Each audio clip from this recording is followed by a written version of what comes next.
안녕하세요. 저는 엄마, 남동생 하나, 여동생 하나와 함께 살고 있는 20대 후반의 여자입니다. 저는 고등학교를 졸업하고 일찌감치 취업의 길을 선택했었습니다. 처음에는 작은 렌탈 사무실에서 격리를 하다가 좀 더 큰 회사로 옮기게 되었습니다.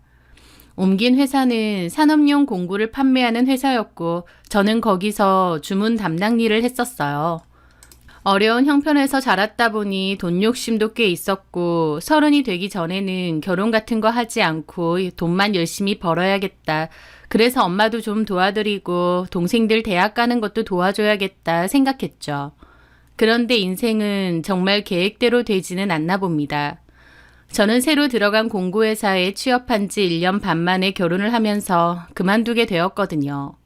그 남자는 저희 회사에서 대리로 일하고 있던 남자였습니다. 그 사무실은 다 저보다 최소 10살 이상 나이가 많은 분들밖에 없었어요. 그렇다 보니 좀 어렵기도 했고 또래가 없다 보니 회사 생활이 외로운 것도 있었죠. 그중 그 남자는 저하고 8살 차이가 나서 그나마 나이 차이가 적고 덜 불편했습니다. 그 남자는 입사 첫날부터 유독 저를 잘 챙겨주었어요. 자기 커피 살 때 제 커피나 디저트도 잘 사다 주고 제자리로 종종 와서 이런저런 얘기도 많이 했습니다. 어렵고 힘든 사회생활인데 그 남자는 저에게 살갑게 대해주니 좋더라고요. 기본적으로 매너가 좋아서 여직원들 사이에서도 인기가 좋은 분이었어요. 여직원이라고 해봤자 다 저보다는 10살 이상 많으신 유부녀 사원분들이긴 하지만요. 어쨌든 그 남자랑 그나마 잘 지냈었는데 그 남자는 저에게 회사 동료 이상으로 감정이 있었던 모양이었습니다.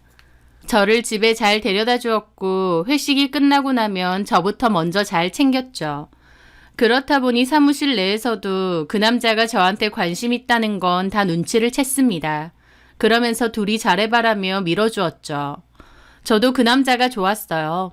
마음 둘 곳 없는 회사 생활에서 저를 유일하게 잘 챙겨주고 이해해주니 당연히 저도 마음이 갈 수밖에 없었죠.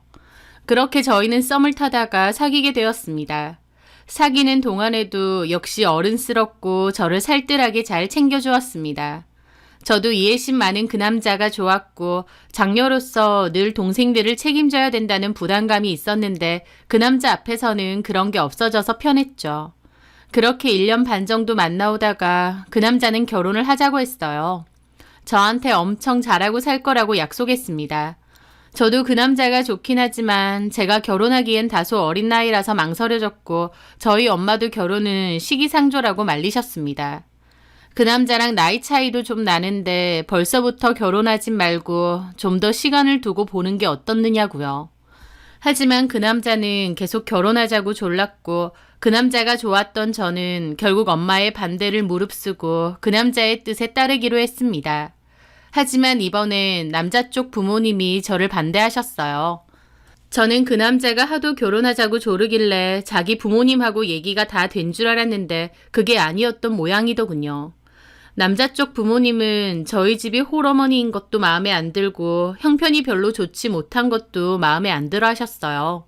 무엇보다 제가 고졸인 것을 특히 마음에 안 들어 하셨습니다. 저는 넉넉지 않은 형편 때문에 고등학교 졸업 후 바로 일을 한 케이스였어요. 제가 대학을 가면 밑에 둘이나 더 있는 동생들은 대학을 갈 수 없을 것 같았습니다. 그래서 제가 포기하고 취업 전선에 뛰어든 거였죠. 그런데 제가 고졸이고 친정도 가난하다고 어머님은 저를 못마땅하게 생각하셨어요. 남편더러 네가 뭐가 아쉬워서 고졸이고 형편도 좋지 못한 여자랑 결혼하느냐며 반대하셨죠.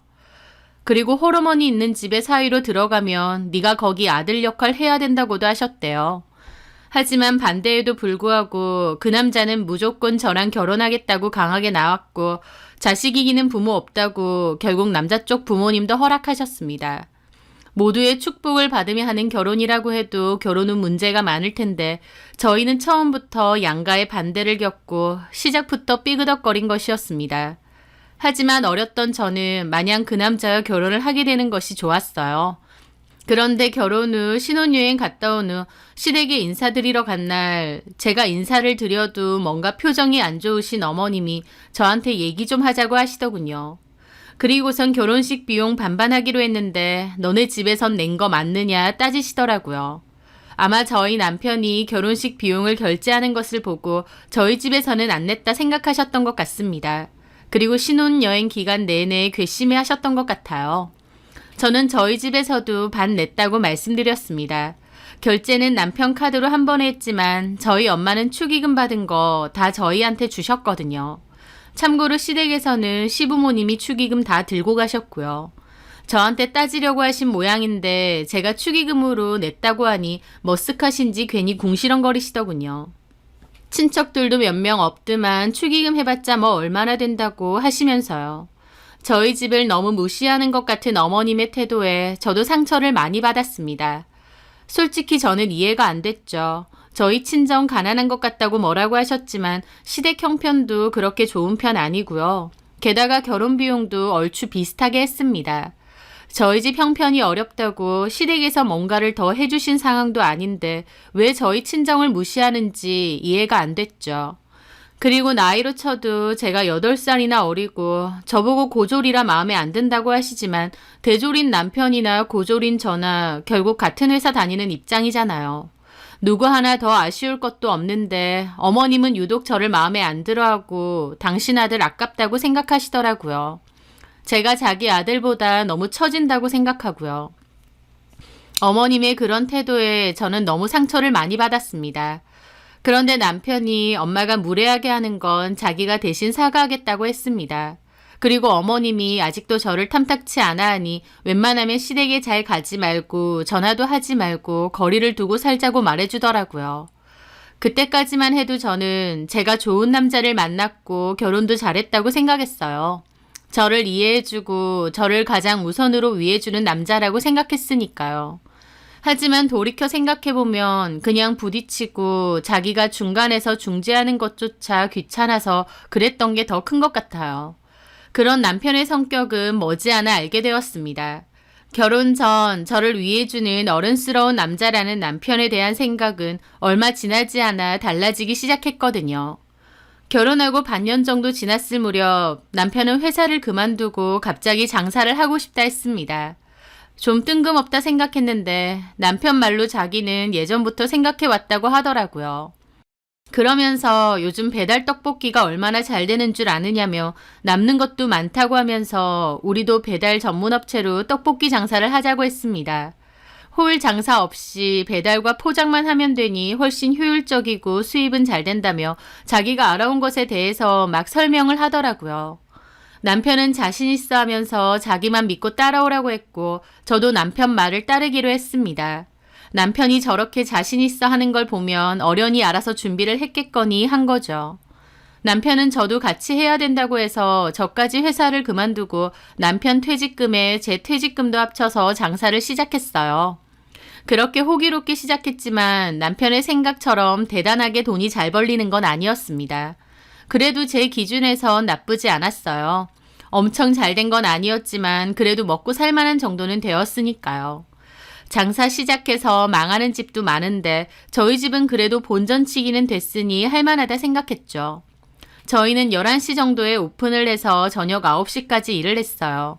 보통 떡볶이는 낮에도 많이 먹고 야식으로도 많이 먹으니 늦게까지 가게를 열 수밖에 없었죠. 저는 회사까지 그만두고 시작한 일이다 보니 최선을 다해 열심히 했습니다. 그러던 도중 남편이 몸이 안 좋다고 저 먼저 오픈 준비하라고 해서 저만 나왔을 때였어요. 갑자기 어머님으로부터 전화가 왔습니다. 예, 어머님. 너는 내가 먼저 전화 안 하면 생전 전화할 생각도 안 하냐? 하고 대뜸 화를 먼저 내시더라고요. 그때 인사드리러 갔을 때 저에게 뭐라고 한 일 이후로 남편이 저한테 굳이 엄마에게 먼저 전화하지 말아라. 전할 얘기 있으면 내가 하겠다라고 했었거든요. 그래서 저도 남편의 말에 따라 먼저 연락은 잘 안 드렸는데 어머님은 화가 나신 듯 했습니다. 죄송합니다, 어머님. 너네 가게 근처다. 여기 무슨 약국 있는 데인데 이리로 와서 짐 좀 받어. 네, 금방 나갈게요. 저는 급하게 나갔더니 어머님이 약국 근처에서 인상을 쓰고 저를 보시더라고요. 저는 웃으면서 어머님이 들고 계신 짐을 받았습니다.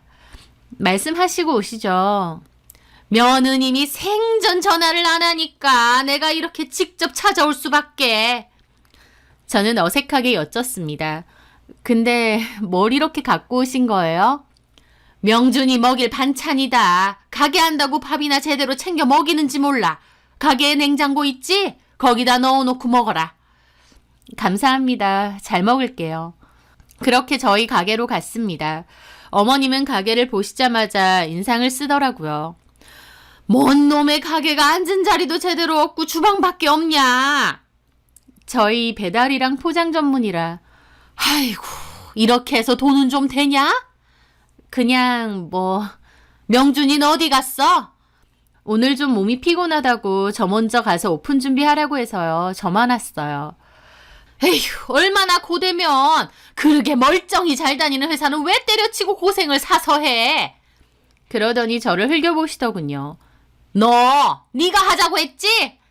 하시는 겁니다. 저 너무 당황했죠. 어머님도 분명 남편이 먼저 장사하겠다고 한 거 다 아십니다. 그런데도 괜히 저한테 저러시는 거예요. 네? 아니에요, 어머님. 그이가 저한테 같이 하자고 그래서 저도 일 그만둔 거예요. 어머님도 아시잖아요.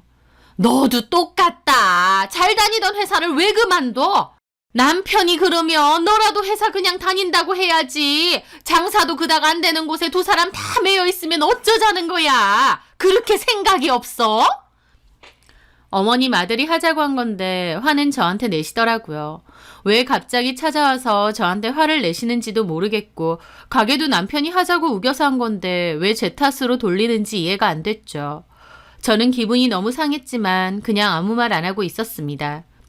그나저나 너는 시어머니가 여기까지 왔는데 물 한 잔 대접을 안 하니? 죄송해요, 어머님. 커피라도. 됐다. 어휴, 이런 것까지 알려줘야 돼. 뭘 아는 게 없어. 가방 끈 짧은 며느리도 내 잘못이지. 그 말에 저 너무 기분 나쁘더라고요. 그냥 참을까 하다가 계속 봐야 될 사이인데 한 번은 말해야겠다 싶었습니다. 어머님. 왜?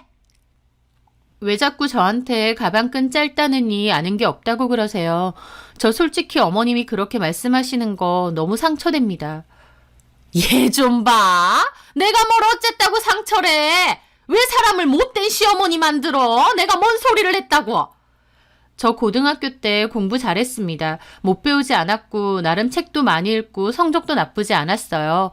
근데 저희 집 형편상 제가 대학에 가면 동생들은 대학에 못 갈 것 같아서 장녀로서 포기한 겁니다.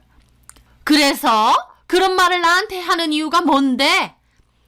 가방끈 짧다느니 그런 말은 삼가해 주셨으면 해요. 이것 봐. 내가 이래서 네가 마음에 안 든다는 거야. 내가 가방끈 짧다느니 못 배웠다느니 하는 소리가 너 이런 것 때문에 나오는 거라고. 어른한테 네 하고 싶은 말 다 하고 기분 나쁘니 어쩌니 하는 것부터가 못 배워 먹은 거야. 어머님은 작정하신 듯 저에게 뭐라고 했고 저는 아무 말 안 하고 땅만 쳐다보고 있었습니다. 아휴, 마음에 안 들어. 어머님은 그러시더니 밖으로 나가시더라고요. 가시게요? 그럼 가지 안 가겠니? 명준이도 없는데 내가 너랑 여기서 뭐 하겠어? 제가 배웅해 드리려고 하자 어머님은 됐다며 가방 먼저 챙기시더라고요. 쥐뿔도 없으면 싹싹하고 착하기라도 하든가 라고 읊조리시더니 나가버리셨습니다. 저 어머님 말에 너무 상처받았죠. 내가 뭘 어쨌다고 나를 이렇게까지 싫어하시나 싶기도 하고요. 그날 남편은 어머님과 통화를 한 것 같은데 오히려 저를 답답해했습니다. 아, 자기야, 엄마하고 좀 잘 지내면 안 돼? 왜 사사건건 자꾸 부딪혀? 부딪히는 게 아니라 어머님이 일방적으로 나한테 가방끈 짧다, 배운 게 없다 그렇게 말하신다고. 자기가 아무리 어리다지만 어른이 그런 소리 하면 그냥 네네 제가 그렇죠 하고 넘겨야 되는 거야. 기분 상했다고 어떻게 하나하나 다 딴지 걸고 넘어가려고 해. 그래봤자 엄마랑 사이만 더 안 좋아지지. 왜 자꾸 나한테만 참으래? 어머님이 잘못하신 거잖아. 유도리가 없어 너는? 그리고 내가 아무리 엄마한테 연락하지 말라고 했어도 네가 센스 있게 알아서 엄마한테 연락도 좀 하고 싹싹하게 굴었어야지. 내가 하지 말란다고 진짜 전화도 안 하고 그러니까 엄마가 너를 더 안 좋게 보는 거 아니야. 나더러 하지 말라며. 뭐 내가 얘기하는 거면 다 들어? 죽으라고 하면 죽는 신용까지 할래? 아무리 어리다지만 그 정도 생각은 있을 거 아니야. 왜 이렇게 사람이 능동적이지가 못해? 그러면서 오히려 제 탓을 하더라고요. 남편은 자기가 더 나이가 많기에 저를 잘 가르치려 들었고 제가 잘 모른다고 무시를 잘했습니다. 결혼 전엔 그렇게 이해심 많고 배려심 많고 어른스럽다 생각했는데 결혼 생활을 겪을수록 정반대라는 것을 깨닫게 되었죠. 이기적이고 지 밖에 모르고 애 같고 자기 가족만 중요시하고 자기 말이 무조건 맞다고 들으라고 하면서도 정작 자기 말대로 했다가 결과가 마음에 안 들면 저보고 생각이란 걸 못하냐고 한심하게 보는 겁니다. 남편의 그런 성격에 저도 빠르게 지쳐갔어요. 기간으로 치면 신혼이었지만 저희는 냉랭하게 지낼 때가 더 많았습니다. 더욱이 하루 종일 붙어 있으면서 일을 같이 해야 되는 사이는 더 안 좋아질 수밖에 없었어요. 싸웠어도 서로의 시간을 갖고 각자 생각을 좀 해야 되는데 하루 종일 붙어 있다 보니 그게 안 되고 갈수록 감정의 골만 깊어진 거죠. 게다가 저를 더 힘들게 한 건 남편이 갈수록 가게 일에 시들해진다는 거였습니다. 본인이 하자고 한 가게인데 점차 하기 싫어했어요. 고생하는 것에 비해 돈은 별로 안 벌린다고 이럴 줄 알았으면 그냥 회사나 계속 다닐 걸 하며 후회하더라고요. 가게 오픈할 때도 늦잠 잔다고 저 먼저 가라고 하기 일쑤였고 약속이 있다고 영업 도중에 나가버린 적도 많았습니다. 나 혼자 어떻게 하라고 자꾸 그렇게 약속을 잡고 나가는 거야. 아, 그러면 너도 문 닫고 그냥 가든가. 어떻게 그래. 장사의 기본은 제 시간에 열고 제 시간에 닫는 거야. 일 생겼다고 아무 때나 문 닫고 가버리고 문 안 열고 그러면 그나마 있던 손님까지 다 떨어진다고. 아, 떨어지던지 말던지. 톡 까놓고 하루 종일 뼈 빠지게 일해도 얼마 떨어지지도 않고 재료비에 배달비 내고 나면 몇천 원 남지도 않는 거 재미가 있겠냐고. 내가 하자고 했어? 당신이 하자고 했잖아. 잘할 수 있다며. 아, 그래. 내 잘못이다. 다 내 잘못이야. 됐어? 남편은 갈수록 가게 일에 손을 놓았습니다. 남편이 그럴수록 저는 어쩔 수 없이 혼자서 악착같이 가게 일을 했습니다. 그러다가 남편은 아예 장사 접자고 백날 떡볶이 팔아봤자 월세 내고 나면 남는 것도 별로 없고 몸만 축나는 것 같다고 하더라고요. 장사가 그렇게 쉬운 것도 아니고 이 정도 고생도 안 하고 할 생각을 했었나 남편이 한심하게 느껴졌습니다. 그럼 어쩔 생각이냐니까 자기는 다시 회사를 알아보겠대요. 그러면서 저보고도 가게 접고 회사 취직이나 알아보라고 하더라고요.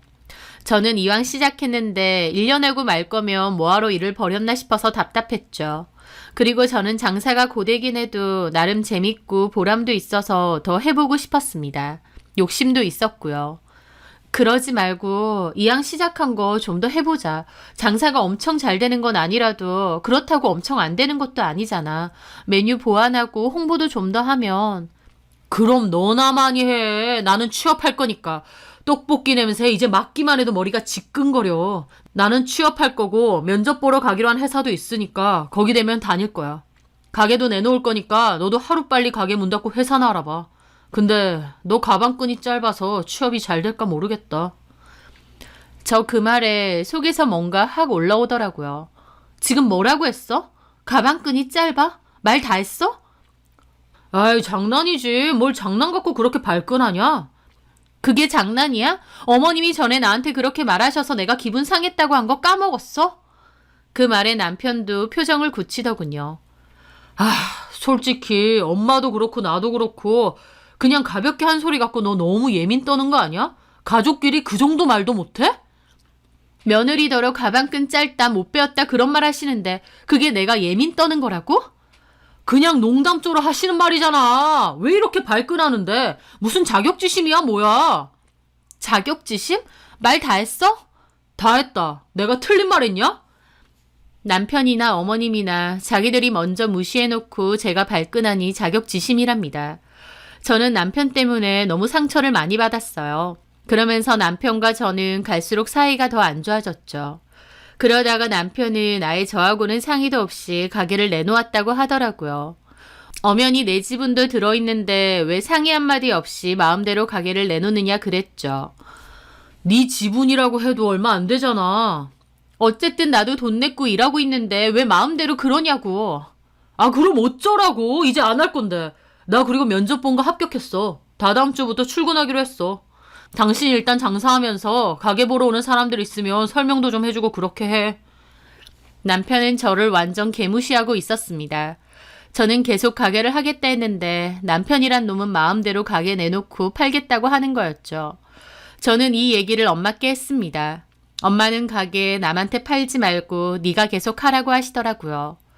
근데 장서방이 팔겠대. 자기 지분이 더 많다고. 권리가 자기 거래. 자기가 하기 싫으니까 팔겠다는 거야. 나더러 이제 취업 자리나 알아보래. 완전 자기 마음대로야. 엄마가 반대할 때 다시 생각해 볼걸. 장서방 돈이 얼마나 들어갔는데.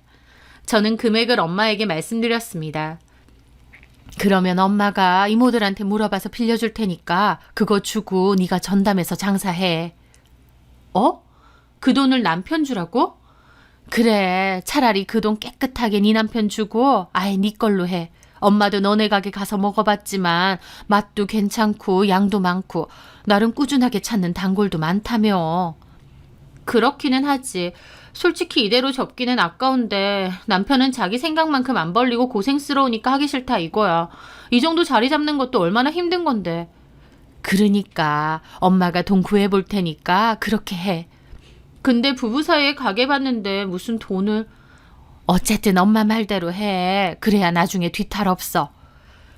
그때는 몰랐는데 나중에 보니 엄마도 다 생각이 있으셔서 그렇게 하라고 하신 거더군요.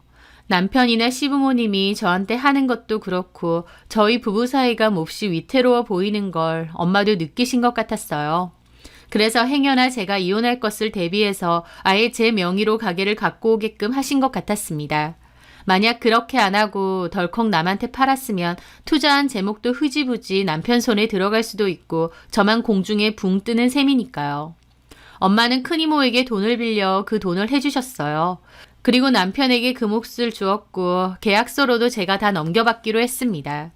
남편도 팔 가게를 왜 굳이 이렇게 하느냐고, 그리고 부부 사이에 무슨 계약서까지 해야 되느냐고 하면서도 자기 몫을 돌려주니 싱글벙글 하더라고요. 남편 입장에선 아쉬울 게 없죠. 처가로부터 자기 몫의 돈도 받았는데 제가 혼자 일하면서 가게 수입도 똑같이 벌어올 거니까요. 이제 내 가게니까 당신이 이래라 저래라 하지 마. 알았어? 알아서 해. 그렇게 남편은 새 회사로 출근을 하게 되었고 저는 가게를 책임지고 혼자 일을 하게 되었습니다. 그전에도 남편이 제대로 가게에 안 나와서 혼자 일을 할 때가 많긴 했지만 아예 저 혼자 하는 가게라 생각하고 일을 하니 다른 마음가짐이 생기더라고요. 예전에는 남편 가게에 제가 도와주는 기분이었다면 이제는 돈 빌려주신 엄마나 이모를 위해서라도 이 약 물고 해야겠다 싶었던 거죠. 저는 정말 최선을 다해 일을 했습니다.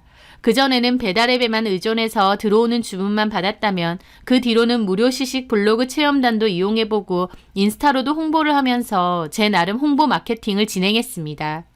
음식 맛도 계속 보완했고 떡볶이긴 하지만 들어가는 재료들을 신선하게 위생적으로 관리하려고 노력했고 그런 것들도 다 홍보에 이용을 했습니다. 깨끗하게 만들어지고 믿고 먹을 수 있는 떡볶이로요. 저의 노력으로 소소하게 점차 매출이 늘어가던 와중 저희 동생이 자기 친구가 일명 SNS 인플루언서라며 저희 떡볶이 홍보를 공짜로 해주겠다 하더라고요. 저도 어렸을 때부터 많이 봤던 동생 친구라서 고맙다고 떡볶이를 정성껏 만들어 포장해 주었죠. 그런데 동생 친구가 제 생각 이상으로 영향력이 있고 팔로우가 많은 인기 인플루언서더라고요. 저희 떡볶이 맛 설명도 잘하고 너무 맛있게 잘 먹는 동영상을 올리자 저희 매출이 눈에 띄게 확 올랐습니다. 저는 그맘때 혼자 일하기엔 너무 바빠져서 아르바이트생도 2명이나 더 구하게 되었어요. 남편과 둘이 할 때보다 저 혼자 할 때의 매출이 3배 이상은 더 나왔던 거죠. 밀려드는 주문에 눈코 뜰 새 없이 바빴고 쉴 수도 없어서 몸은 힘들었지만 마음만큼은 너무 뿌듯했습니다. 저의 성공에 남편도 신바람이 났고 저를 못마땅해 하던 시부모님도 저를 좀 좋게 보시더라고요. 어머님 말 굼벵이도 구르는 재주가 있다고 했다는데 남편이 저한테 눈치 없이 말을 전해서 저는 또 빈정상하긴 했지만요. 그런데 장사가 잘 된 지 8개월 정도 됐을 무렵 저는 뜻밖의 서류 하나를 발견하게 되었습니다. 옷장 구석에서 우연히 법원에서 온 서류를 발견한 거였죠. 법원 서류다 보니 몹시 놀라게 되더라고요. 혹시 나도 모르게 가게에 법적으로 문제가 생겼나? 남편이 무슨 잘못을 했나? 근데 이걸 왜 숨겨놨지? 도대체 뭘까 생각하며 놀란 마음으로 그 서류를 열어본 저는 경악했습니다. 그 서류는요, 남편에게 온 상간남 위자료 소장이었어요. 남편이 바람을 피고 있었고 상대측 남편이 그 사실을 알고 소송을 건 거였습니다. 저는 너무 놀라 그 자리에서 얼어붙어 있었어요. 그맘때 저희 가게가 장사가 한창 잘 되고 있고 저도 돈 버는 재미가 쏠쏠할 때였는데요. 시댁에서도 은근히 이제 아이 가질 준비를 하라고 저한테 압박을 하고 저희 남편도 역시 이제 슬슬 아기 가지자고 할 때였어요. 저는 좀 더 장사에 매진하고 싶어서 망설이던 참이었고요. 그런데 저한테는 이제 2세 가지자고 해놓고 지는 바람을 피우고 있었던 겁니다. 저는 떨리는 기분으로 소장 전문을 읽어봤어요. 남편이 새로 들어간 회사에서 같이 일을 하던 여자랑 눈이 맞은 거였습니다. 그 여자는 과장직급인 것 같고 남편보다 3살이 많더군요.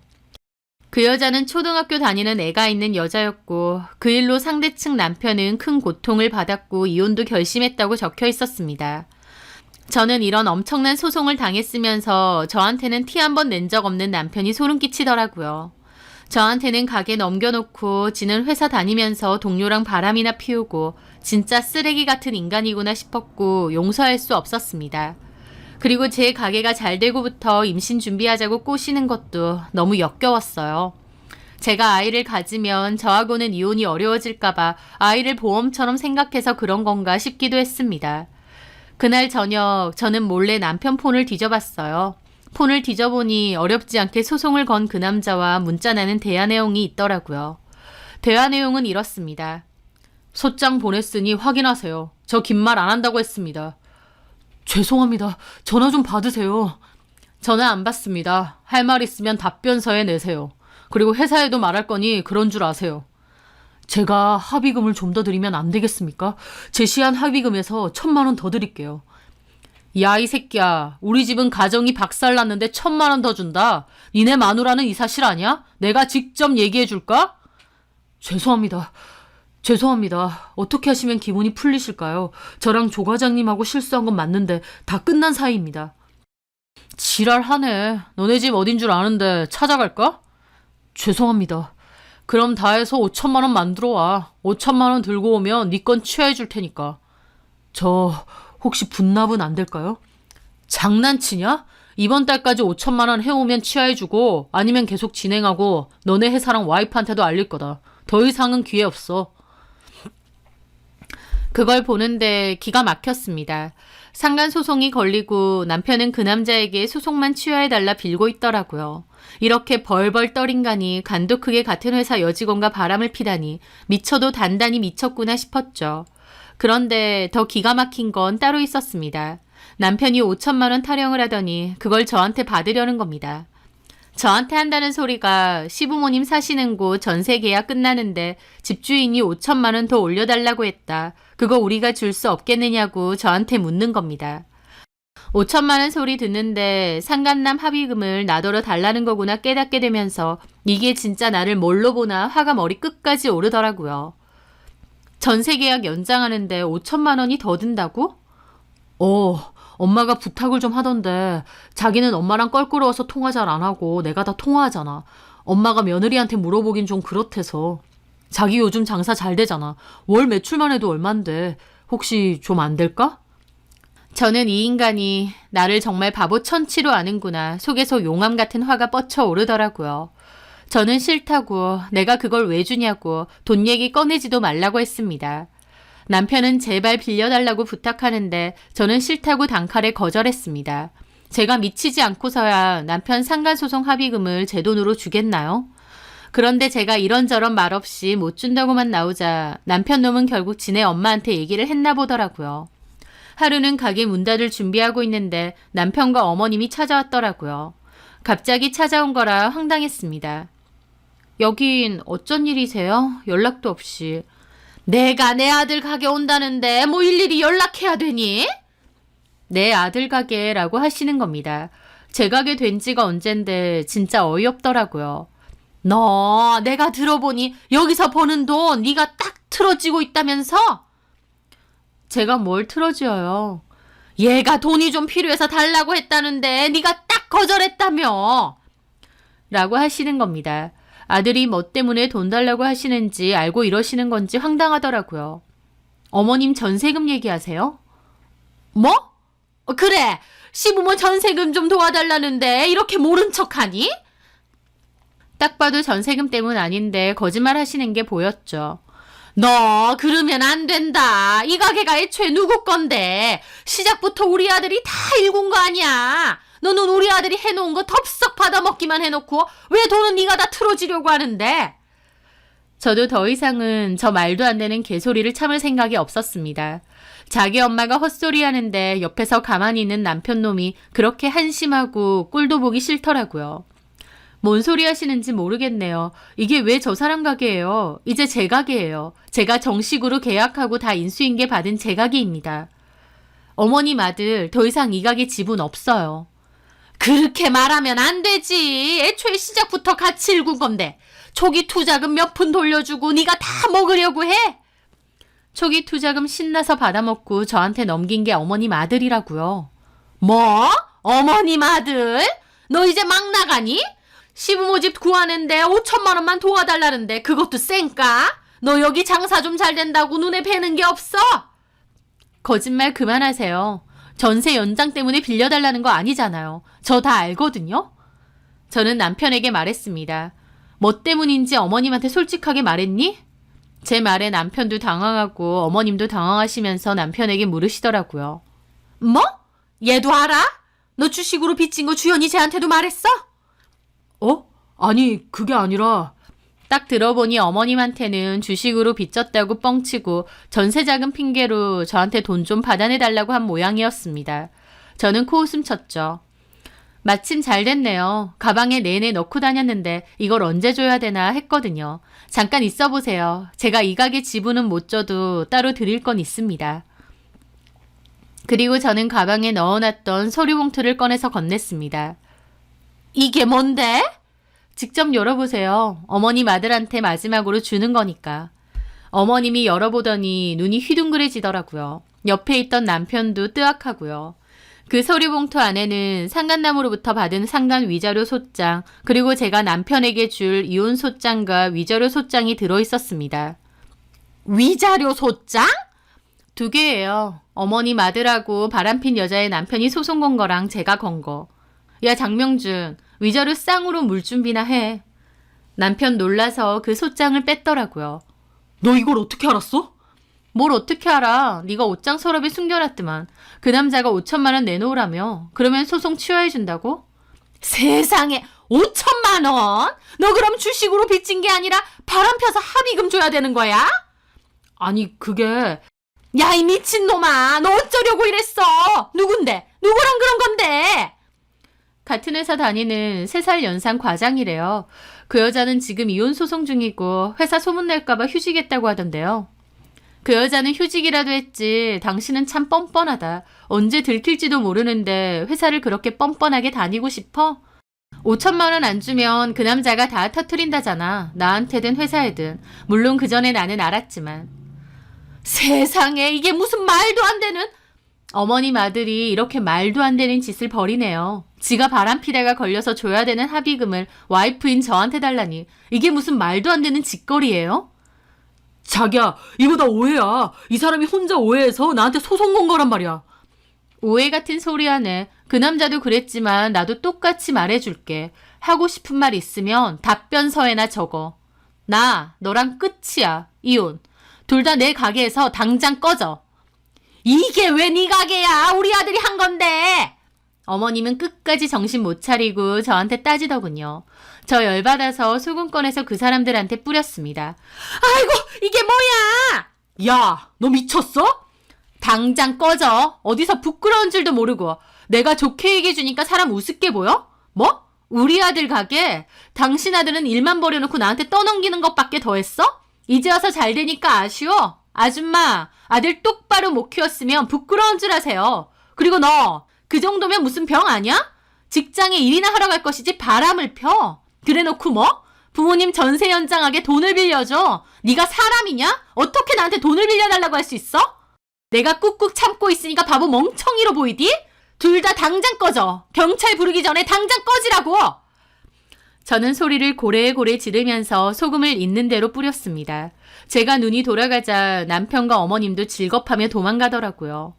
큰 소리 내기 싫어서 조용히 소송 준비해서 끝내려고 했는데 여기가 어디라고 와서 염장을 지르는 건지.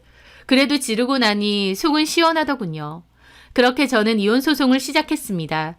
남편은 또 가게에 찾아와서 잘못했다느니 어쩌느니 하길래 경찰에 신고해버렸어요. 영업 방해한다고요. 제가 경찰에 신고하고 있으니 남편은 저보고 지독하다고 욕하고 도망가더라고요. 남편은 결국 쌍으로 소송당했습니다. 남편과 바람핀 그 여자도 마찬가지죠. 쌍으로 위자료 소송을 당했습니다. 저는 남편이 먼저 상간남 소송을 당했기 때문에 그것을 근거로 제 소송을 진행할 수 있었어요. 이혼 소송도 함께 진행하고요. 남편은 그 와중에 정신 못 차리고 제가 운영하는 가게 지분을 요구하더군요. 하지만 깨끗하게 제가 다 받았다는 계약서와 증거로 저는 제 가게를 지킬 수 있었습니다. 저는 증거가 확실하고 승소가 유력한 입장이다 보니 소송이 그렇게 힘들지도 않았습니다. 남편과 바람핀 상대 여자도 변호사를 통해 저에게 합의를 하자고 했지만 저는 합의할 생각은 없다고 했습니다. 결국 저의 승소로 끝이 났고 저는 두 인간들로부터 위자료를 받게 되었어요. 참고로 남편은 그 와중에 발악한다고 상간녀 남편을 상대로 협박 고소를 했더군요. 합의금을 상대로 5천만 원이나 되는 돈을 요구하고 응하지 않으면 소문을 낸다고 협박했다고요. 상간녀 남편 완전 열받아서 맞대응했고 제대로 진흙탕 싸움이었나 봅니다. 그래도 어찌됐든 그쪽도 상간녀 남편이 승소를 했다고 건너듣게 되었고 그 남자가 열받아서 전 남편네 회사는 물론 전 남편 동창들까지 알아내서 소문을 냈다고 했습니다. 고소당해도 되니 이판사판 끝까지 해보겠다면서요. 가만히나 있지 괜히 긁어부스럼 만들어서 전 남편은 상간소송 당하고 이혼당했다는 소문이 온갖 데에 다 퍼지게 된 겁니다. 참 꼬시더라고요. 전 남편과 결혼 생활은 최악 그 자체였는데 그래도 저에게는 떡볶이 가게가 남아서 천만다행이었습니다. 저는 진작에 이모에게 빌린 돈은 다 갚았고 엄마와 이모께 감사하다고 따로 고가의 선물도 드렸어요. 이모도 장사 잘 되는 것도 응원하고 제 소송 승소도 축하한다고 앞으로 보란듯이 행복하게 잘 살라고 해주시더라고요. 그때 엄마 말 듣고 제가 가게 갖기로 하고 서류도 다 해놓은 게 천만다행인 것 같습니다. 그래서 엄마의 말을 잘 들으면 자다가도 떡이 생긴다고 하나 봐요. 저는 앞으로 가게에 더 집중할 생각입니다. 지금은 배달, 포장 전문이지만 홀 영업까지 좀 더 넓은 곳으로 이전도 하고 활발하게 운영할 생각이에요. 저한테 너무나도 큰 힘이 되었던 가게이니만큼 저도 더 열심히 일하고 발전할 겁니다. 짧고 진흙탕 같았던 결혼 생활 끝에도 저에게 남은 게 있어서 참 다행이고 감사하다 싶네요. 제 사연 들어주셔서 감사합니다.